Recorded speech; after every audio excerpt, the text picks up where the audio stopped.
Alléluia. Amen.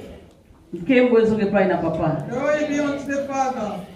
Kembo nyose ezoge pai na papa. Glory be unto the Father. Nikoleni ngana poete tondimeta za nzambe la biso. Let the heavens shake because we believe that He's our God. Nikoleni ngana poto uzali komona bolamo na nzambe mukona. Let the heavens shake because we see God's goodness every day. Nikoleni ngana poete azali le Dieu fidèle. Let heavens shake because God is faithful. Azamalamu.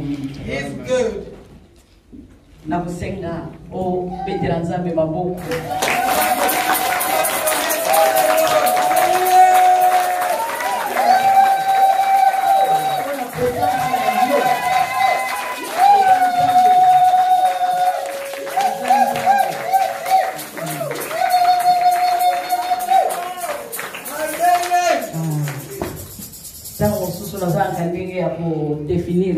Sometimes I don't know how to define Him.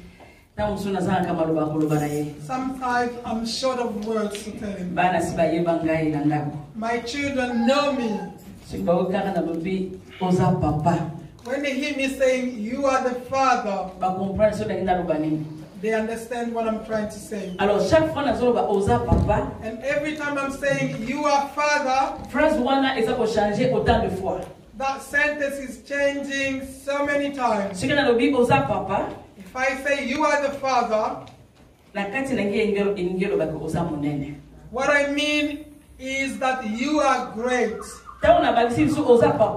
When I carry on saying, "You are the Father,"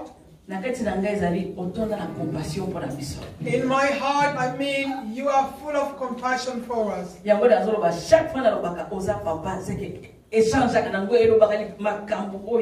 That's why every time I say "You are the Father," it means a lot. It says so many things about Him. He is very good. That's why we are going to pray. Let's commit ourselves unto the Lord. Father, I lift you right now.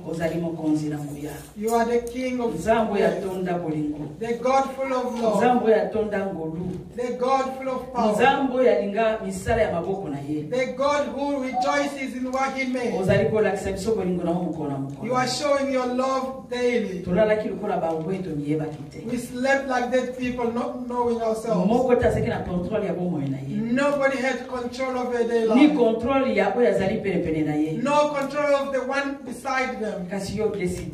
But you decided in your sovereignty to rise us this day. You renewed your goodness for us. We are called living. We are called yours. We are set aside for your glory. And you've gathered us here for your glory. You've given us your word to save us. I give you thanks. There's nothing greater under the sun. If it's not you, we thank you. This word "thank you" is what we know. But your Spirit in us is interpreting according to your knowledge. We bless you for assisting us right now. We bless you for talking to each one of us. We bless you for all the blessings you've given us this day. And what we will see all along the day. We give you glory. In the name of Jesus Christ. Amen. Amen. Amen. Amen. God is good. It's so happy to meet again. Strong and healthy. We can hear how the world is shaking.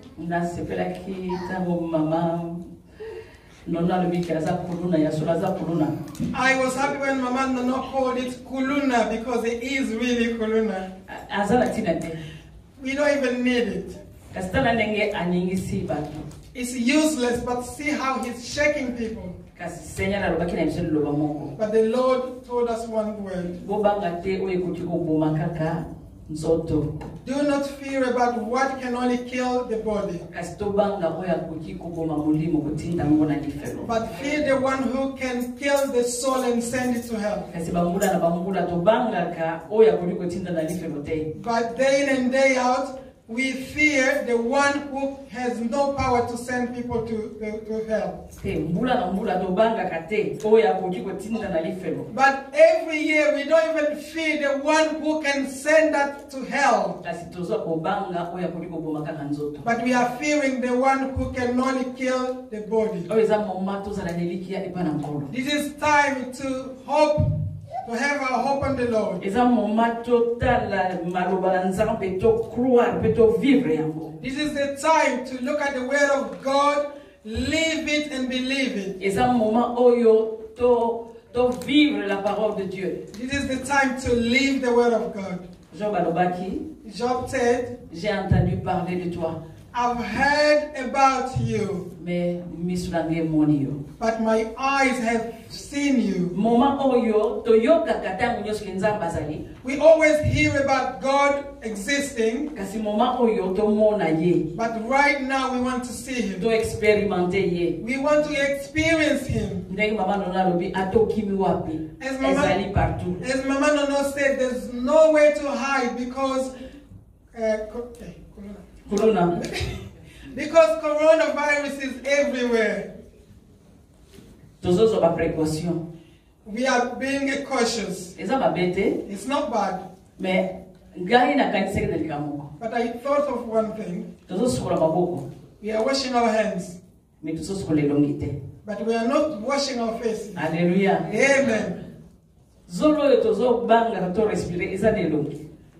The nose that we are fearing to breathe from is on our face. And wherever we're going, them viruses are flying all over our face. I'd like us to wash our hands as well as our faces. Amen. Amen. But there's something above all, and that is, or someone above all, and that is Jesus. Amen. Amen. Today is Mother's Day. We will talk about as mothers and families. We chose this because we've seen what's going on around right now.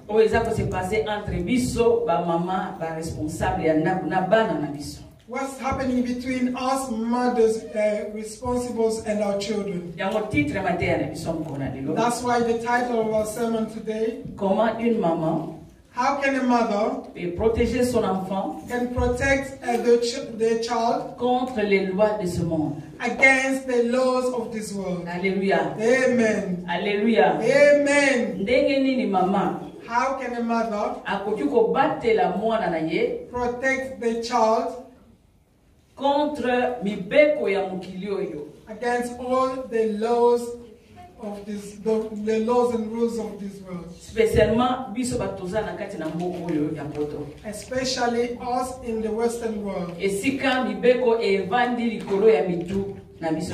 where the laws are above our heads.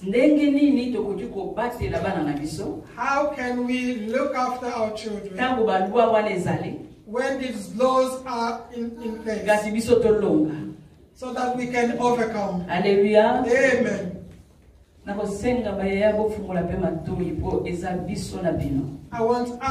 want you children to really open your ears, because this concerns you as well. Let's go to the book of Exodus chapter 2. Verses 1 to 10. This story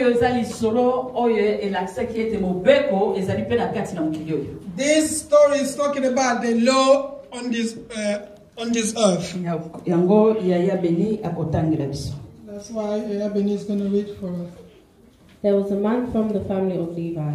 He married a woman who was also from the family of Levi. She became pregnant and gave birth to a son. She saw how wonderful the baby was, and she hid him for 3 months. But after 3 months, she was not able to hide the baby any longer. So she got a basket made of reeds and covered it with tar so that it would float. She put the baby in the basket. Then she put the baby among the tall grass at the edge of the Nile River. The baby's sister stood a short distance away. She wanted to see what would happen to him. Then the daughter of the king of Egypt came to the river. She was going to take a bath. Her servant girls were walking beside the river. She saw the basket in the tall grass, so she gave her slave girl to get it. So she sent her slave girl to get it. The king's daughter opened the basket and saw the baby boy. He was crying and she felt sorry for him.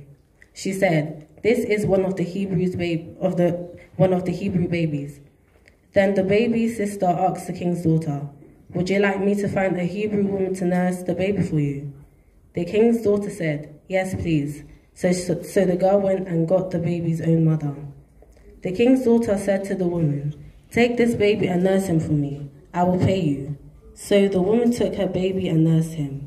After the child had grown older, the woman took him to the king's daughter. She adopted the baby as her own. The king's daughter named him Moses because she pulled him out of the river. Amen. Amen. I believe we've got our Bibles and we've read. Been read for fellows to understand it well. This is Moses' story. We can see that Moses born. Moses was born when there was a law in the country.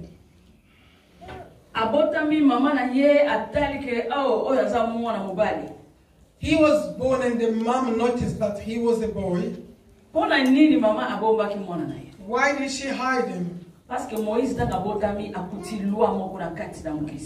Because Moses was born when there was the law in the country.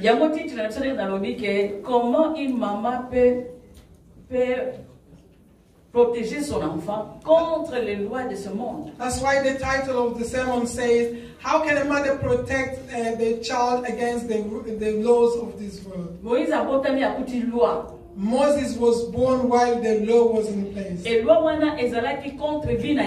that law was against his life. But the mothers looked at the child and said, I cannot abandon this child. And she hid him for 3 months in the house. I would like us to really know, what was the law? What was the law that led Moses' mom to hide him? Let's go back to the chapter 1 of Exodus. Please read the whole chapter. When Jacob went to Egypt, he took his sons, and each son took his family with him. These are the names of the sons of Israel: Reuben, Simeon, Levi, Judah, Issachar, Zebulun, Benjamin, Dan, Naphtali, Gad, and Asher.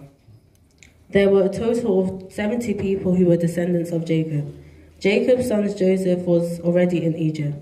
By some time later, Joseph and his brothers had died, along with all the people who had lived at the same time. But the people of Israel had many children, and their number grew greatly. They became very strong, and the country of Egypt was filled with them. Then a new king began to rule Egypt. He did not know who Joseph was. This king said to his people, "Look, the people of Israel are too many, and they are too strong for us to handle. We must make plans against them. If we don't, the number of their people will grow even more. Then if there is a war, they might join our enemies. Then they could fight us and escape from the country." So the Egyptians made life hard for the people of Israel. They put slave masters over the Israelites. The slave masters forced the Israelites to build the cities Pithom and Ramses for the king. These cities were supply centers in which Egyptians stored things. The Egyptians forced the Israelites to work even harder. but this made the Israelites grow in number and spread more. So the Egyptians became afraid of them. They forced the Israelites to work even harder. The Egyptians made life hard for the Israelites. They forced the Israelites to work very hard making bricks and mortar. They also forced them to do all kinds of hard work in the field. The Egyptians were not merciful to them in all their hard work. There were 2 Hebrew nurses named Zipporah and Puah. These nurses helped the Israelite women give birth to their babies. The king of Egypt said to the nurses, "When you are helping the Hebrew women give birth to their babies, watch. If the baby is a girl, let them live. But if it is a boy, kill it."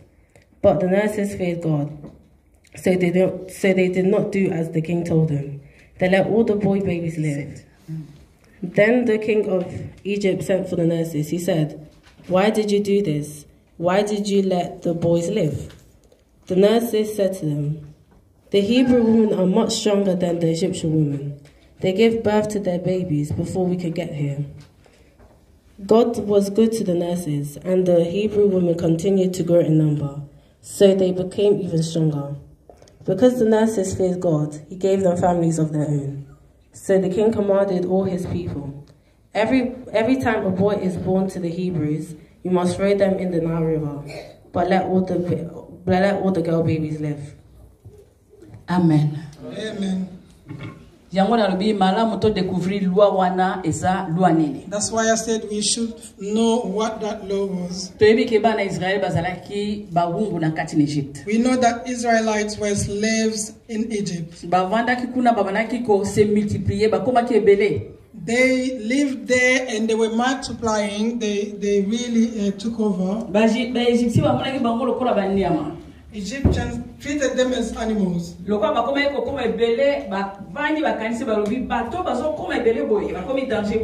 Because there were so many of them, the Egyptians feared for their lives. And they decided to work them hard. They were working very, very hard. They were suffering.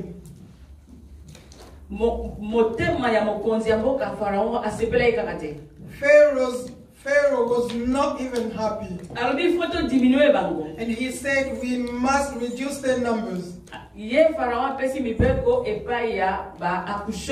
And Pharaoh ordered the midwives. And he said if those Hebrew women give birth, if it's a boy, kill him. And if it's a girl, let them live. But the midwives were not happy with the king's laws, because they feared God. And they said we cannot do this. We cannot kill someone's baby. So they let Hebrew women give birth and keep their children.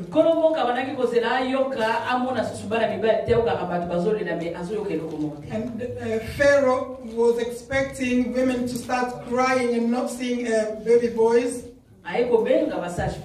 And he called the midwives. He said, "How come I gave you, I ordered you to do things but you're not doing them?" And because the midwives were fearing God, God gave them wisdom.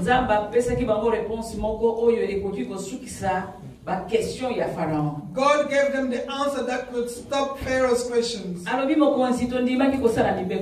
And they said, "Yes, King, we wanted to do what you asked of us. But it's not our fault because the Hebrew women are very strong. When they go into labor, before we even help them, they've already given birth." Because the mom has realized that I gave birth to a healthy child, so I cannot kill him. And Pharaoh was not happy.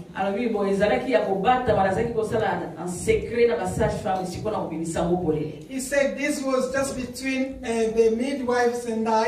now I'm going to bring it out in the open. And he told everybody, all the people, if you see a Hebrew boy, kill him. Hallelujah. Amen. Hallelujah. Amen. This is the law. If you see a Hebrew boy, kill him. If it's a girl, let her live. That's why we looked in the second chapter. When Moses' mother was pregnant, she didn't know whether she's going to have a boy or a girl. And when she gave birth, she realized that he was a boy. And he said that the king wants all the baby boys to be killed. This is the law. You must abide by it. But Moses' mom said, my handsome boy, there's no way I'm going to kill him. I will hide him. She wasn't even bringing the child out. Because that means she was just stuck indoors with her child. I can imagine. You know, sometimes babies cry. I think she was shutting the baby up so that she couldn't scream. Hallelujah. Amen. That's my thinking. So that people outside could not be curious to find out that she's got a baby. I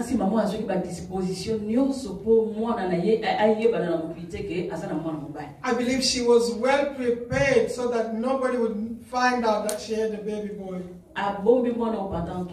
She hid the boy for 3 months. Oh, when the baby reached 3 months, he became so noisy and loud. Whether you like it or not, they start talking and screaming and shouting. And the mom, she was really, she didn't know what else to do. She couldn't hide the baby anymore. She was hurting deep inside. If I take him out, they'll kill him. I cannot kill him either. I cannot throw him away. What can I do? She had so many questions. Question after question. And she didn't have any answer. Hallelujah. Amen. Let's go back to the title. How can a mother bring up her children? How can she protect her children against the laws of this world? I'm talking about us living in the Western world.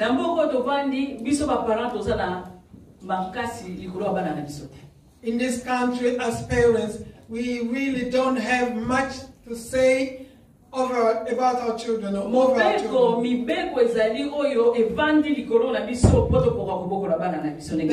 There are laws that are set so that we cannot bring up our children the way we want to.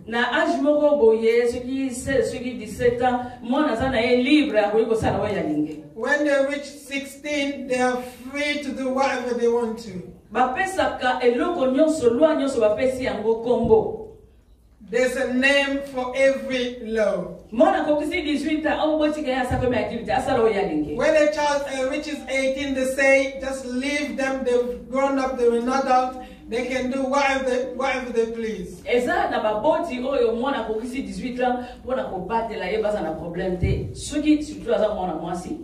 There are parents, when a child reaches 18, especially if it's a girl,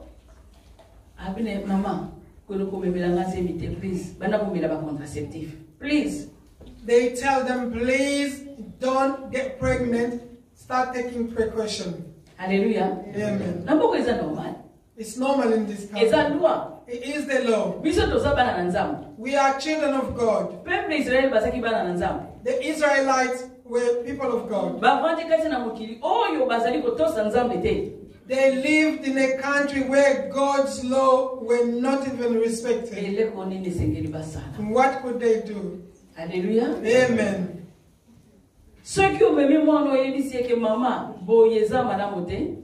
When you tell your child that this is not good,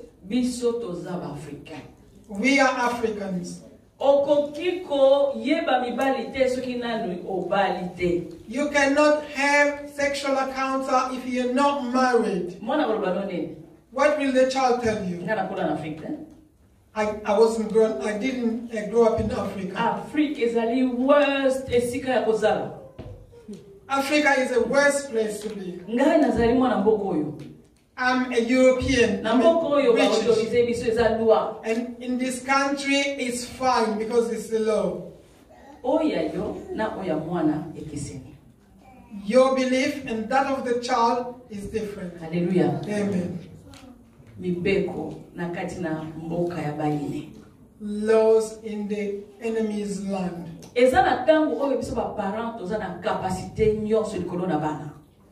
There is time that we have all of the authorities over our children.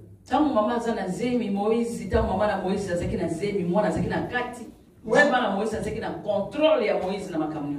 Moses' mom was pregnant, she had all the control over Moses' life.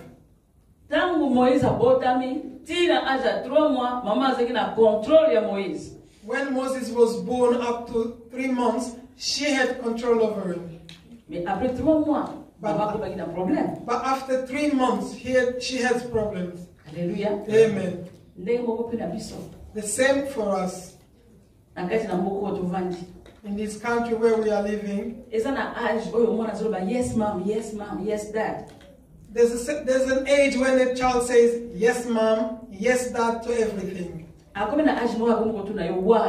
And when they reach a certain age, they're asking you why. I'm free.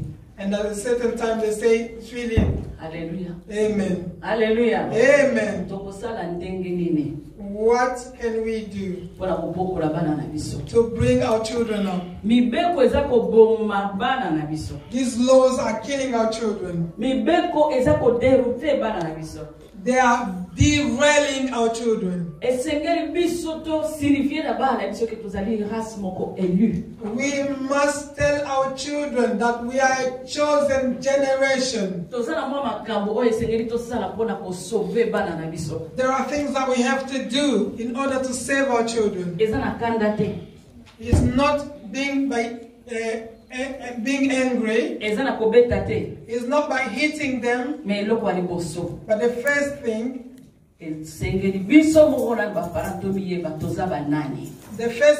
as parents we must know is who we are. Hallelujah. Amen.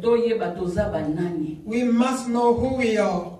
The word of God says we are in this world, but we don't belong to it. Hallelujah. Amen.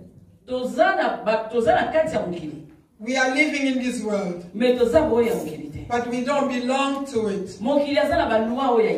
This world has its own rules. And because we belong to God, He has His own rules as well.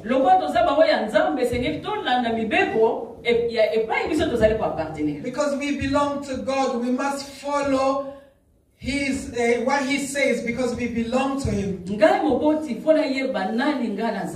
As a parent, I must know who I am. And I will tell my child who I am. Because we belong to heaven, our priority is to know the will of God. Alléluia. Amen.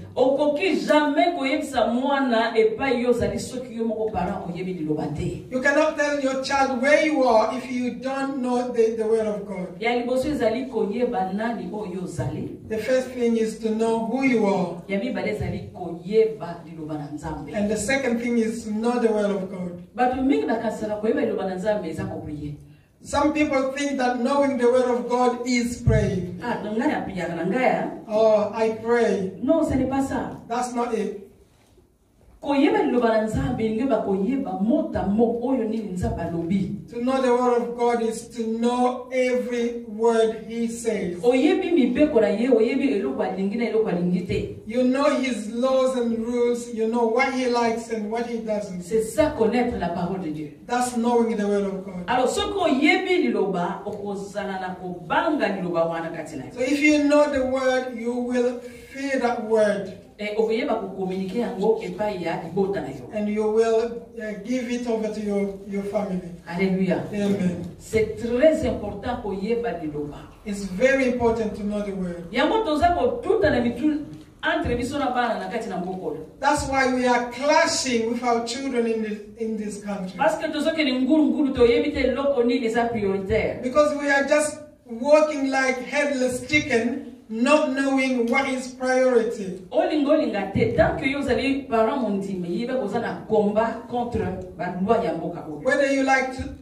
like it or not, as a believer parent, just realize you have to know that you have the war against the laws, the rules of this country. Hallelujah. Amen.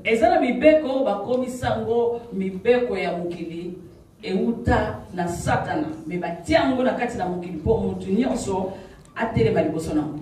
There are laws or rules of this country or this world. They are from Satan, but they've put them above so that everyone can abide to them. Hallelujah. Amen. We saw three of God's servants. Meshach na Shadrach. Is Meshach, Shadrach, and Abednego. Bazalaki na kati na mukili oyo balobiete ifo bagumba melanzambe na bango rua ya mbuka wana. And they were ordered to bow before the king of that country. Bazalaki na trois. There were only three of them. Contre mukili mobimba. Three against the whole world. Oya soki boyoki trompete beti oya kokumba mela mukilite mokonzite. And there was an order, if you hear the trumpet sound and if you do not bow for the king, you will be thrown into the fire. Hallelujah. Amen. That was the law. That was the law of the world. Mais les trois personnes là. But those three men, they said no. We know that we can only bow before the one who created heaven and earth. Do you think they just said it lightly? It's because they knew the word of God. They knew the word of God. And they said we cannot bow before anyone else beside God. And we saw that they threw them in the burning fire. And the Bible says that fire was heated 7 times more. They threw them into it, but they were not burned. Because they knew who they were worshipping. Amen. They were living in the enemy's land. But God was with them. The rules of this country are killing so many parents. Youngsters, please listen to me carefully. You know that we love you a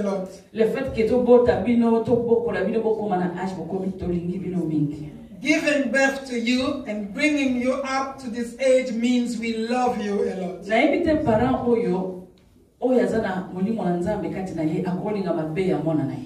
I don't know a parent who has the Spirit of God would want the children misery. What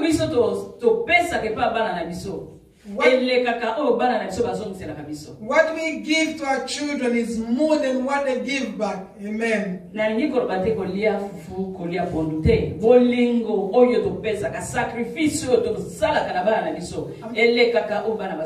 not talking about eating pondu or semolina or rice, but I'm saying that the sacrifices that we make for your children are more than what you give back. It is what it is. Because that's how God made it. That is responsibility. That's why children do listen. Those rules or laws can be shining for you. But deep down, there's death hidden. That's why I said so many parents are dying. So many people are getting sick in the early age. When they think about how they kept you inside for 9 months.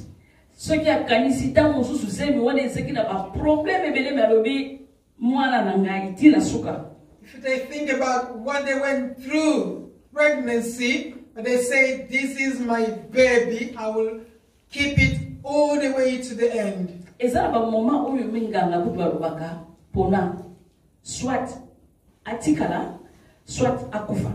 are times when doctors give us the choice whether you have to decide whether to keep the baby or to leave it, or to lose it, sorry.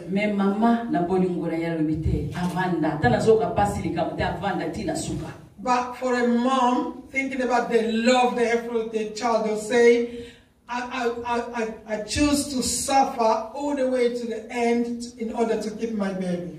I don't think your mom would want you to suffer. Hallelujah. Amen. With the love that they have for you, I don't think they would want you to suffer. But everything mom says is for your own benefit. Look at Moses' mom. Look at the sacrifice she made. Do you think it's easy to hide a child for 3 months? And when she couldn't do it anymore, when she reached the end of her tether, she called upon somebody. She said, Lord, I've done my bit. I've kept him from when he was inside. I pushed him out and hid him for 3 months. But now I'm at the end of my tether. And that mom said, let me commit the child unto the Lord's hand. That's why she came up with an idea of making a basket. Let me make a basket and put the baby inside. Let me just put him in the sea near Pharaoh's daughter.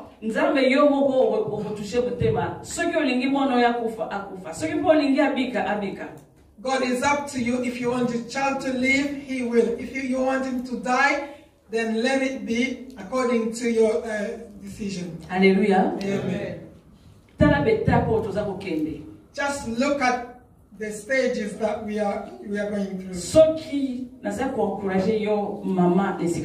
If I'm encouraging you as a mother here, I want you to do your bit. As Moses' mom did. Amen. She hid him inside the belly. She hid him outside for 3 months. When she reached the end, she committed him to God's hands. Hallelujah. Amen. Our children are giving us a headache. And I'm asking you, Mom, do not get tired. Do not give up and get tired. Just be like Moses' mom. You do your bit. When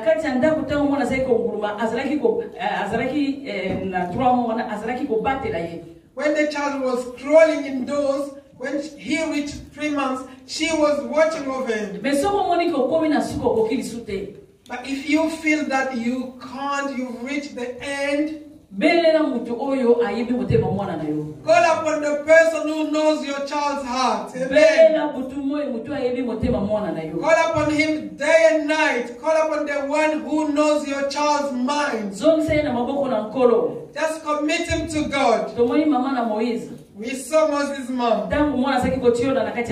When the child was floating in the sea, Moses' mom was watching from afar. And she decided to put the child where there was not too much waves.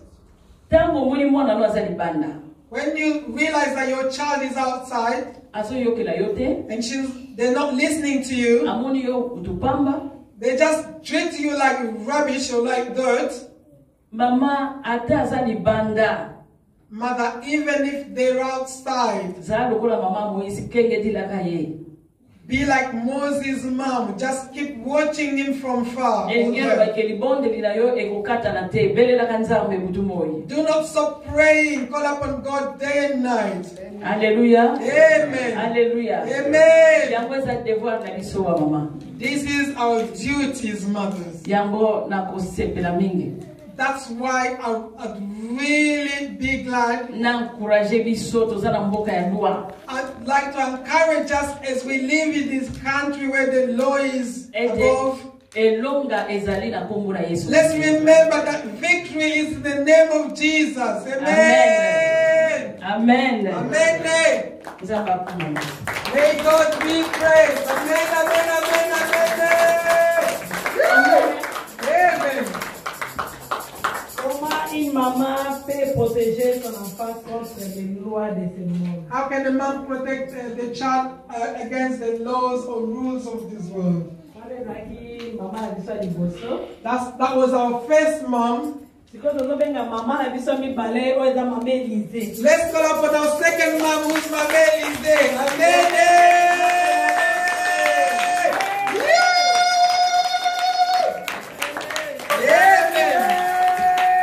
Hallelujah. Amen. Let's clap for the Lord. Amen. Hallelujah. Amen.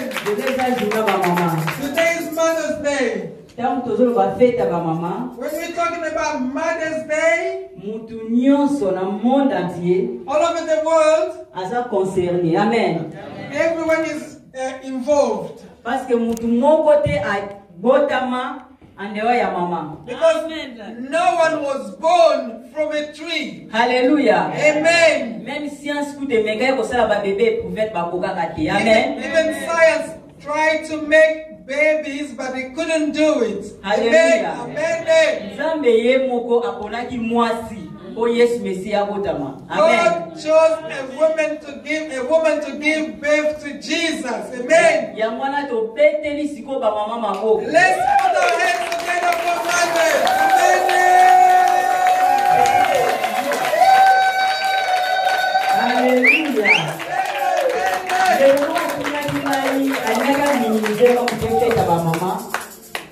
One person wanted to minimize Mother's Day. She asked me if Mother's Day is in the Bible. Hallelujah. Amen. Hallelujah. I told them even if it's not in the Bible, but in God's heart, mom has a place. When we read the Bible, we see how God is considering mothers.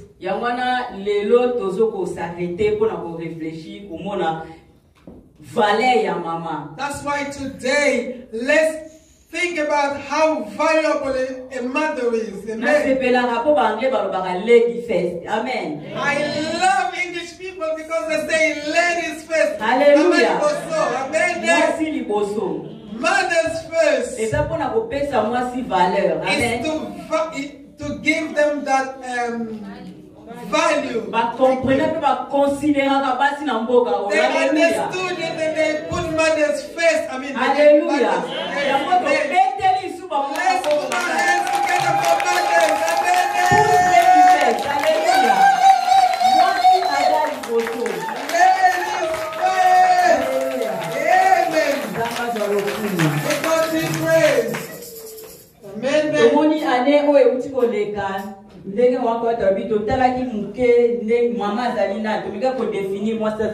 Last year we tried to define a mom. We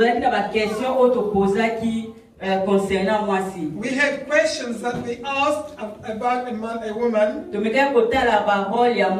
We tried to look at the duties of a woman.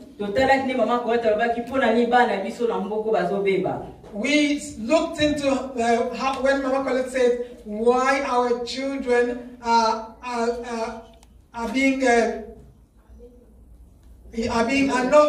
being destroyed.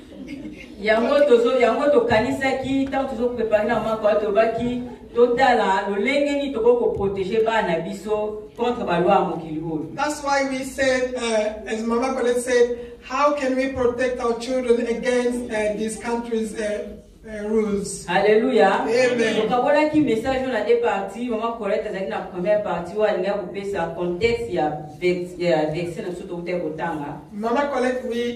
Mama Colette talked about the first part.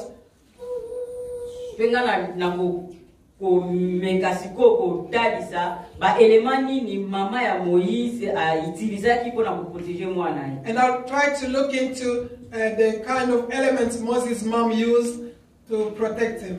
There are so many things we can do to protect our children.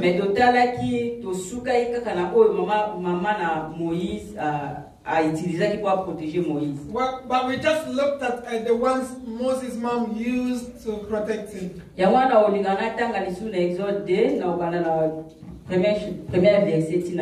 That's why I'd like to read Exodus 2 from the 1st to the 10th verse again.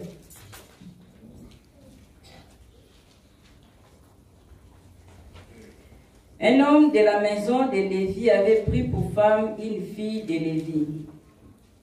Cette femme devint enceinte et enfanta un fils. Elle vit qu'il était beau et elle le cacha pendant 3 mois. Ne pouvant plus le cacher, elle prit une caisse de joc qu'elle enduisit de bitume et de bois. Elle y mit l'enfant et le posa parmi les roseaux sur le bord du fleuve.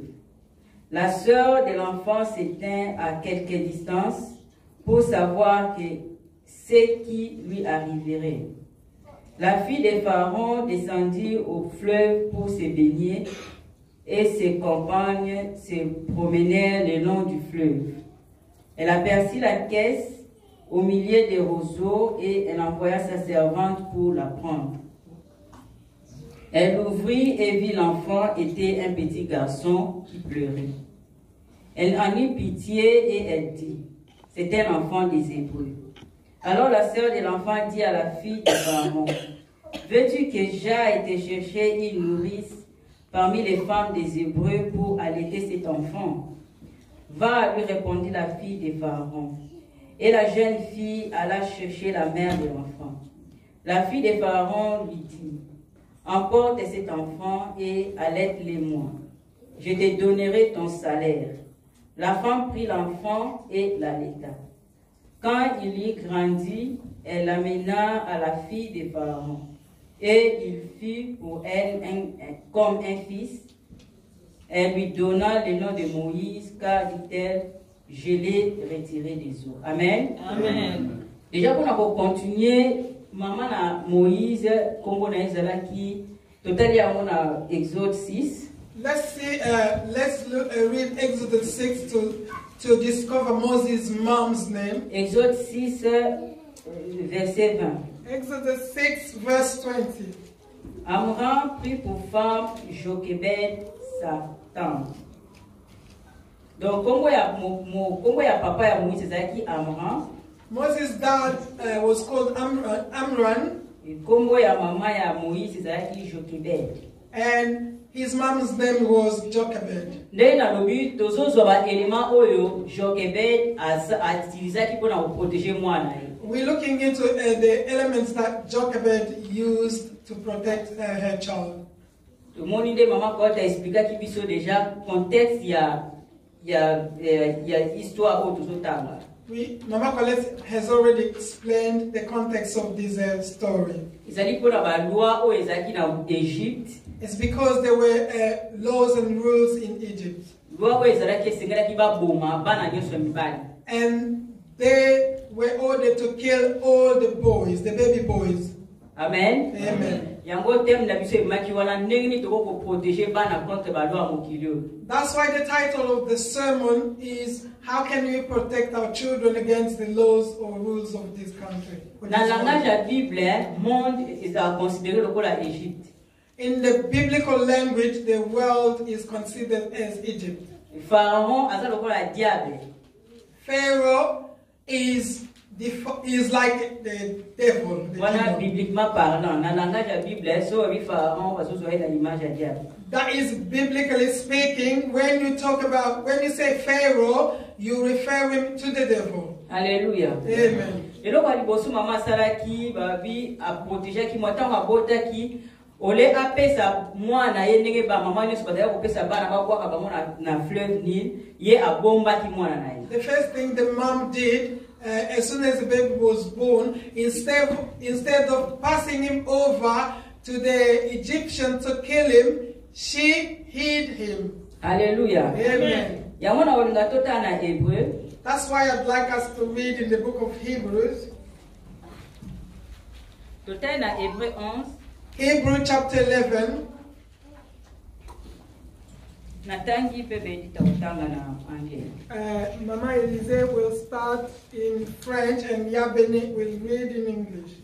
Hébreu 11, 23. Hebrews 11:23. Car c'est par la foi que Moïse, à sa naissance, fut caché pendant 3 mois par ses parents parce qu'il vit que l'enfant était beau et qu'il ne craignait pas l'ordre du roi. It was by faith that Moses' parents hid him for 3 months after he was born. They saw that Moses was a beautiful baby, and they were not afraid to disobey the king's order. Hallelujah. Amen. Nanzela ya kondima is by faith. Mama oyo alimati azwa riske ya kubomba mwana ye pendant 3 mois. That this woman decided to risk it by hiding his child for 3 months. Hallelujah. Amen. Elo ba liboso to moni o ebi na idea na biso ya tem oyo ezali mama esengeli azana kondima. The first thing we saw when we looked at the title, we say that the mom must have faith. Hallelujah. Amen. Bobibelo bina biso ezana nzela kondima nde mama oyo abomba ki mwana na ye. Because the Bible says it's by faith that this lady hid her child. And was not afraid of the rules of this country. We said that we are living in Egypt. We are talking about Egypt where Pharaoh is giving different rules. As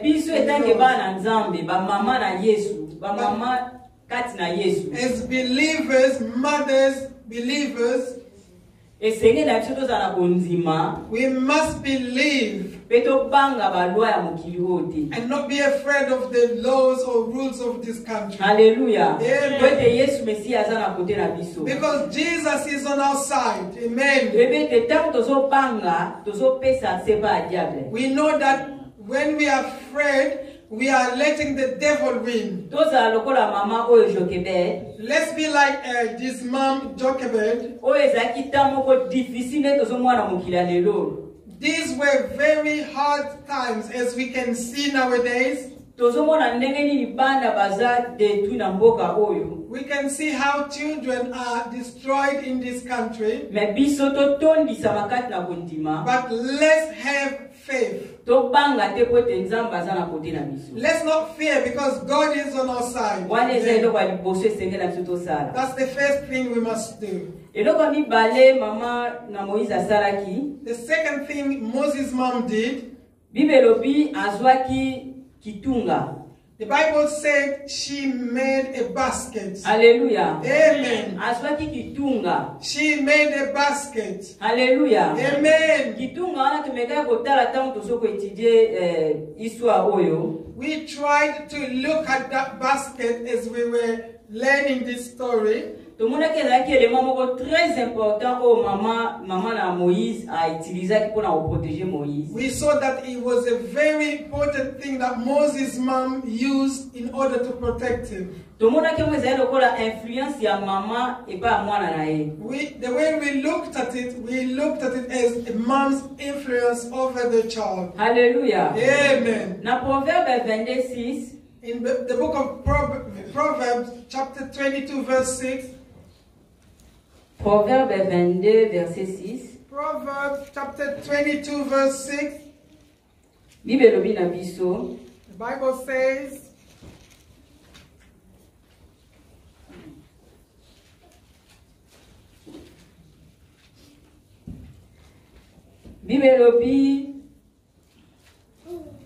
the Bible says,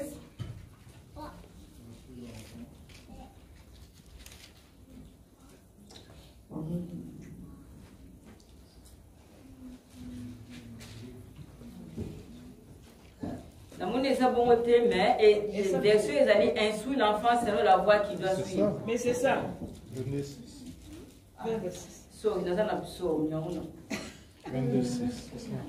Yes, it says in Proverbs 22 verse 6, direct your children onto the right path.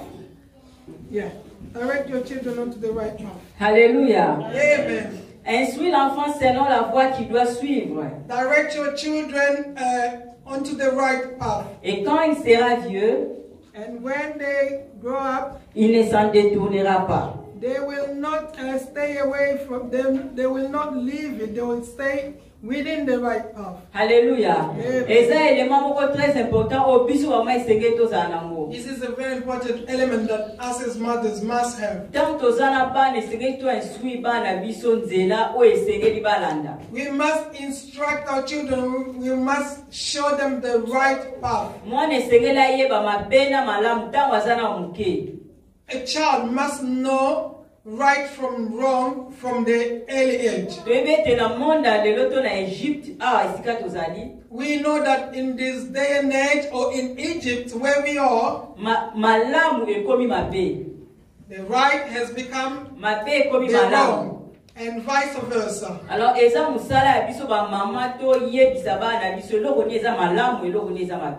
our duty as mothers to tell them right from wrong. We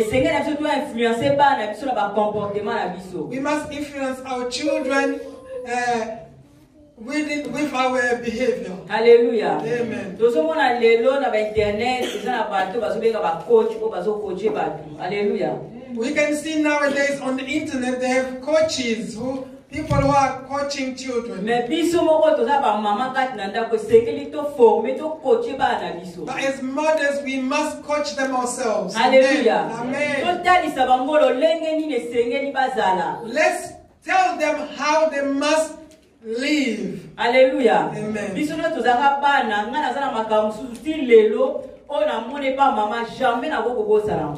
we were all once children, and the things that I learned from my mom from when I was a child, I cannot forget them. Hallelujah. Amen. Don't be nosy. Hallelujah. Don't just follow the crowd. Those are things we must tell our children. Because if a child becomes a copycat, that's how they are getting ruined. You just being a copycat, you just following what someone is doing, you don't even know how they're doing it. My best friend. Especially in this country, I see children who have besties.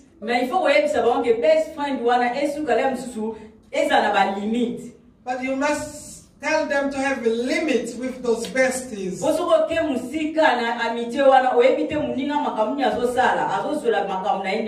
Because if you follow them blindly, you don't know what they're doing or how they're doing it or what they're getting from what they're doing. Hallelujah. Amen. As mothers, we must influence our children. It's not just by talking, but a child must have you as an example, and that will stay in this brain. Hallelujah. Amen. Our children must be hard workers.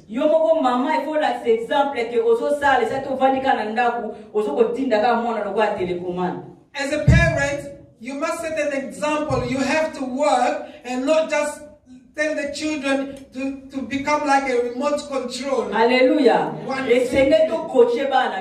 have to coach our children. Amen. The people when they see your child, they say, yeah, this is Mameli's child. Hallelujah. Amen. Hallelujah. Amen. Et ça, élément, maman na Moïse a utilisé qui pour na. Tomoni Moïse dans ma cola qui. That's what Moses' mom used, and we saw when he grew up. Tellement maman na yé, ala qui c'est que culture na bango. Because her mom showed him their culture. Malgré après sévrage, à sora qui sous n'est pas nanda quoi ya pharaon. Despite everything that happened, he still went back to Pharaoh's house.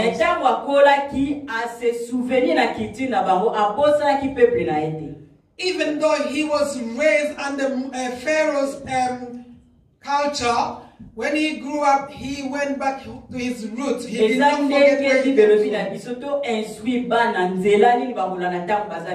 That's how the Bible says, let's instruct the children in the right path. Hallelujah. Amen. Hallelujah. Amen. May God be praised. We're looking into another element. Toujours na verset 3. Still in the third verse. The Bible says when she took the basket, na français babi, elle induisit de bitume et de bois. Azwaki panier wana apakola ki bitume na bois wana esa lokwa ba goudron po mai ekota na kati ya panier te. And we see that she put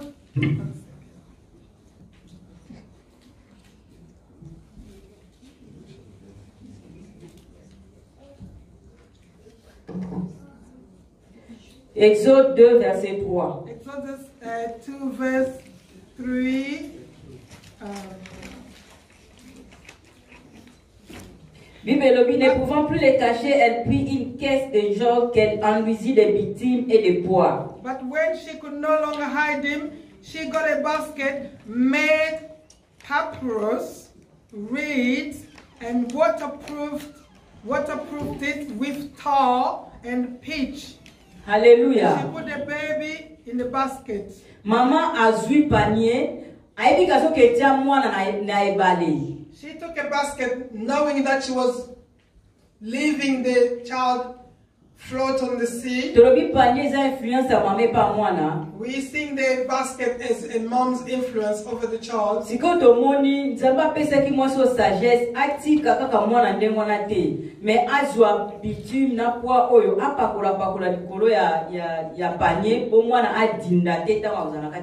And we saw that God instructed the lady. He gave her the wisdom to put papyrus and reeds all over the basket.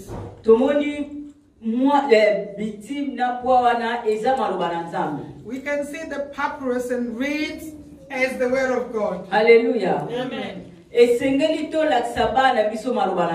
We must teach our children the word of God. Amen. Savoir vivre maman beaucoup influencer moi mais ezaka oyo la santé sengeli ko kotsa mwana maloba na nzambe. We saw that a mother tells the child how to live, how to behave, but that's not all. We must teach them the word of God. Ne tolobi na mboka oyo to na Egypte ndenge Bible zoko ko symboliser monde ezana ba loi oyo ezali ko détruire bana. As we can see in this country or in Egypt, as we live in, there are laws and rules that are destroying children. But if they have the word of God in them, they will not be influenced by what is going on around them. That's why we said it's very crucial for a mom to know the word of God. Because you can only give what you have. If you don't have the word of God, you will offer nothing. Hallelujah. Amen. We must give our children the word of God. Ndenge apôtre Paul alobaki na Timothée a gardé dépôt de maman ya apôtre Paul atondisaka pardon maman na Timothée atondisaki Timothée na maloba na Nzambe maman na Moïse maman na Timothée atondisaki Timothée na maloba na Nzambe. We can see that Timothy's mom filled him with the word of God. That's why the apostle Paul told him to keep it. Hallelujah. Amen. It's the same for us mothers in this country.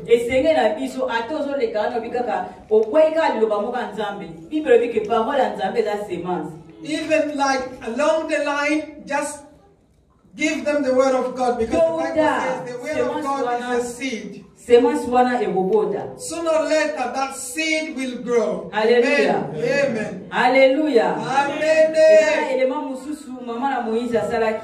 Another thing Moses' mom did.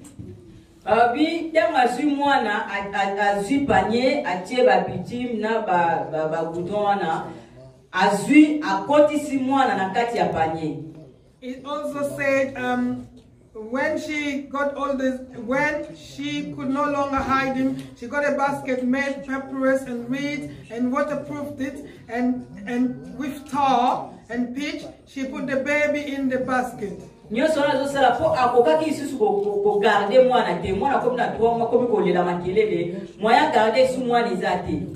all that because when the child reached 3 months, she started crying and screaming, so she could no longer keep him hidden. It's the same with us mothers. There are children, when they are little, they always with us. But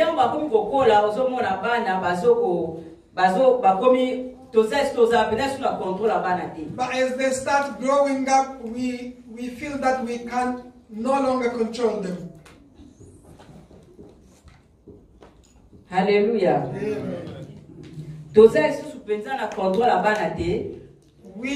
as they start growing up, we realize that we don't have a control over them.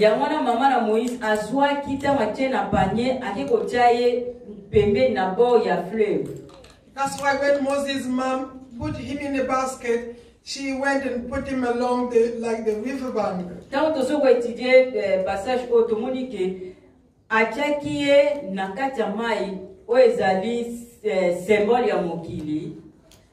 as we were learning this verse, we saw that she put him in the water, which symbolizes the world. But she did not let him float. But she put him near among the reeds along the bank of the river. Hallelujah. Amen.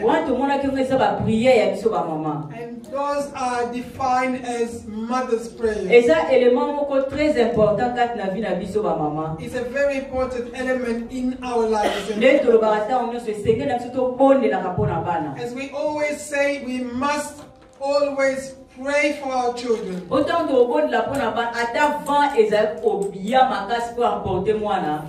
Because when we are praying for them, whenever like the storm comes to lead them astray, and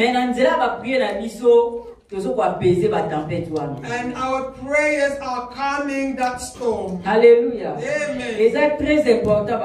It's very important, mothers. The elements that we talked about within Moses' story. The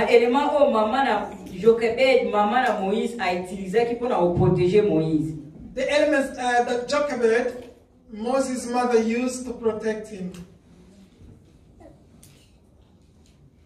Hallelujah. Amen. We are looking at Moses' mom's faith. Made God intervene. Hallelujah. Amen. Maman Moïse tellement azaki na confiance mingi na Nzambe. Because Moses' mom trusted God. Nzamba sepelaki na ye. God was pleased with her. Tangu maman Moïse amoni ka suki atiki mwana kati ya mai. When she could no longer hide him, when she put him along the riverbank, God said, okay, now it's over to me. Hallelujah. Amen. Once we have done all we can as mothers, and where we can no longer do it, God will take control. Amen. The Bible says that the mother whom the child was risking death, God changed that story. Amen.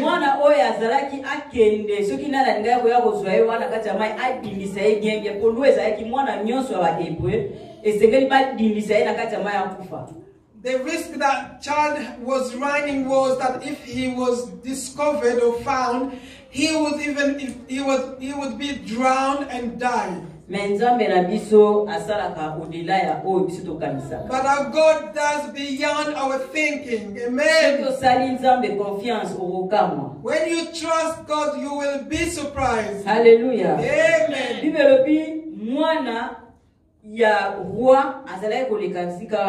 The Bible says that the king's daughter was just walking alongside the with her servants, and then they noticed that basket. When they took the basket and opened it, they saw a Hebrew child inside.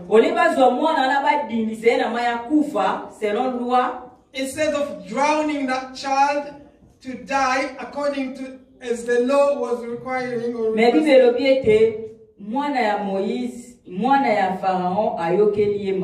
the Bible says that Pharaoh's daughter took pity on the child.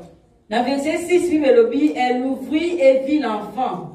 6th verse says she opened the basket and they saw a baby. C'était un petit garçon qui pleurait. It was a little boy who was crying.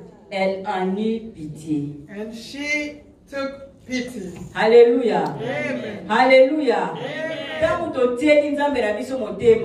when we trust in our God, ata situation ngo eza impossible, no matter how impossible the situation nzambe is, akochange yango ekoma possible. amen, God will make the impossible into the possible. Bibelobi nzambe asalaka au-delà ya oyo tosengaka. The Bible says God does beyond what we request. Mama ya Amen. Moïse tanga tiaki mwana na kinaka avali takani maboko. When Moses' mom left the child alongside the river bank, Azalaki kobondela mpona mwana. she did not just sit down, but she was praying for the child. Bibelobi Dieu fait au-delà de ce que nous lui demandons. The Bible says that God does beyond what we ask for. Amen. Eza miracle oyo esalama nanu te. That was a miracle that has never ever happened before. Mama ya mwana wana a récupéré mwana ye azongi na ye na ndako. Listen to this. The mom got hold of her baby and took her home. Totanga histoire bien. Let's read the story properly. Esuki ka wana te bakomi kofuta ye mpona mwana na ye. Listen to this. Wow. Moses' mom was being paid to bring up her own child. Alléluia. Je termine le verset 7. Alors la sœur de l'enfant dit à la fille de Pharaon. Let's look at the 7th verse. The child's sister said to Pharaoh's daughter, Veux-tu que j'aille te chercher une nourrice parmi les femmes des Hébreux? do you want me to go and find you a lady to nurse, a Hebrew woman to come and nurse the baby? Pour allaiter cet enfant. To come and nurse or feed the baby? Va lui répondit la fille de Pharaon. And Pharaoh's daughter said, yes, do so.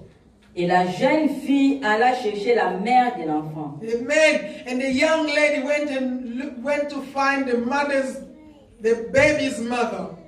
La fille de Pharaon lui dit, emporte cet enfant, sois moine, soyez. And Pharaoh's daughter told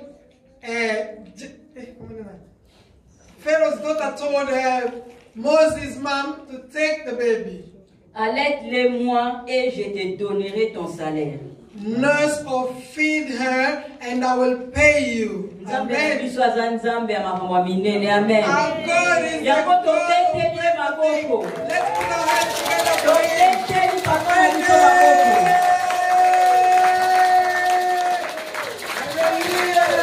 Hallelujah. Hallelujah.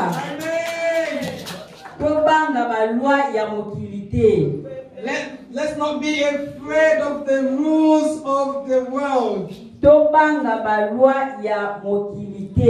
Let's not fear the rules or the laws of this world, which are against the word of God. These laws, which are good, beneficial to us, which are conforming to the word of God, we must abide by them. We must obey them. Amen. Hallelujah. Amen. If the rules of this world conform to the Lord's ones, then we must abide by them. And let's reject the one that against God's rules through prayers. Hallelujah. Amen. Let's destroy the strength of power through prayer. May God bless